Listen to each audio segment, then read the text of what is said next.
Well, hello everybody. We're going to do the Statue of Liberty today live, and I'm going to go above. I'm going to go upstairs and take a picture of the feet after, and I'm going to add it to this post after I'm done.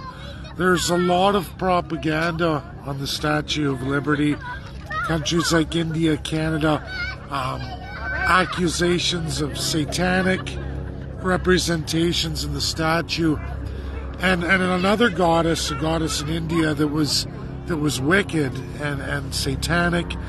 People have said that the book and the symbols of July 4th is somehow in principle in that with the Roman numerals. And folks, the reality is the War of Independence fought by the 13 colonies against the British Empire, the beginning of America, was nearly lost, and the French had come near the end to aid the would-be separatists who became Americans. They were subjects under the British Crown. In fact, British Quebec was so large, it was bigger, all the way from what we know of Quebec today in Ontario, all the way down to Louisiana. And then you had the small 13 colonies beside it. Britain was aggressive. They were winning. Americans got together. They fought back. It was a long, hard-fought war. Much British brutality that they were known for during the reign of the British Empire. Near the end of that war, the last 6 months, the French arrived and they bailed the breakaway Americans out, and they conquered the British Empire, and they were the first and only new country built from a war of independence against the British. Rather large, hard-fought war. It was all about freedom of crown, tyranny, and the promise of never again. The artist that did this statue, and it's monolithic. I'm going to flip the camera. We're going to start going through the things I can go through.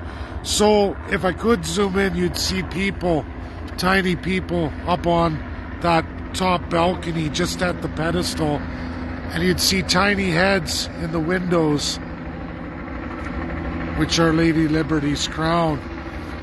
Now, the biggest propaganda, a lot of colonials, you'll get it from India, you'll get it from Canadians, and other many Commonwealth countries that are all tied to the former UK, which was the British Empire. They say that crown is a demon crown from a goddess of India, a satanic goddess.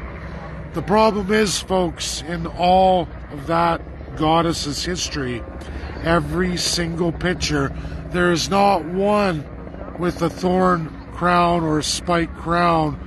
Never mind that it has 7 spikes.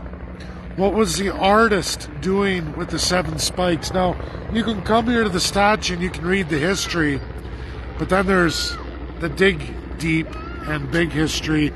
Each one of those 7 spikes represents each and every one of the 7 continents in the world today. It was the promise of liberty for all the tired and weak of the world to come here at the foot of this monument and through next door where they were processed to become Americans.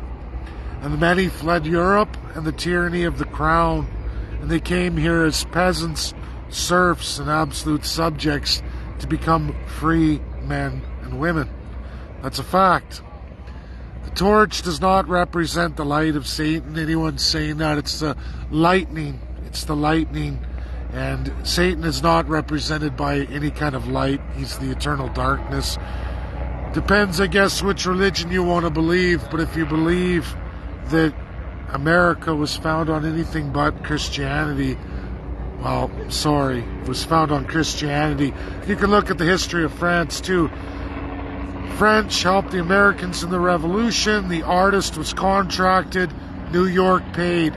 Over 2,000 New Yorkers rallied the money over many years to get this statue done.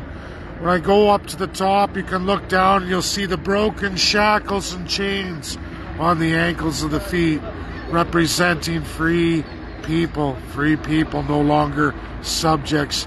This is a monument to the end of the crown, the birth of the free nation, America.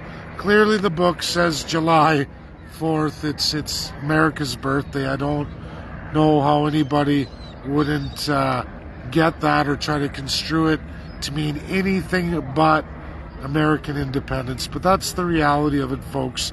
And I don't know what else to tell anybody. Anything else is cockamamie, absolute falsehood, and it's all created and crafted to protect the idea of subjects, savages, serfs, and peasants, which still exist in this world today. We are such in Canada, New Zealand, Australia. People have no clue. Americans, I don't even think, really know or understand. Their long ancestors, long ago gone, they knew the truth of this. That's why we had the War of 1812. There was much work done through the Atlantic provinces, even with Washington. It goes on and on and on. A lot of crap is said about the presidents in relation to this statue. I do know that if you were to pick, of all the presidents the United States ever had, the one that represents Lady Liberty the best would absolutely be Richard Nixon, if not first, second for sure. And he represented freedom for all the First Peoples, monumental freedom for African Americans. It's amazing what he did, Senate leader, and as he did as president.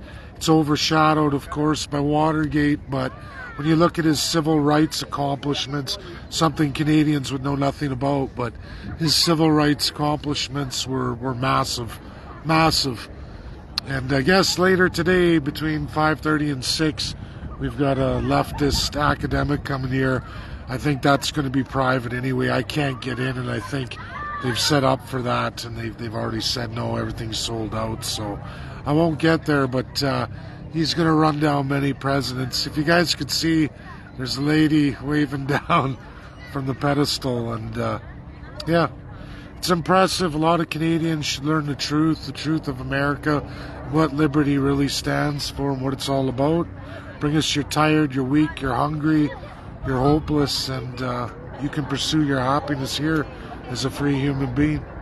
That's my video. Thanks, everybody. Bye now.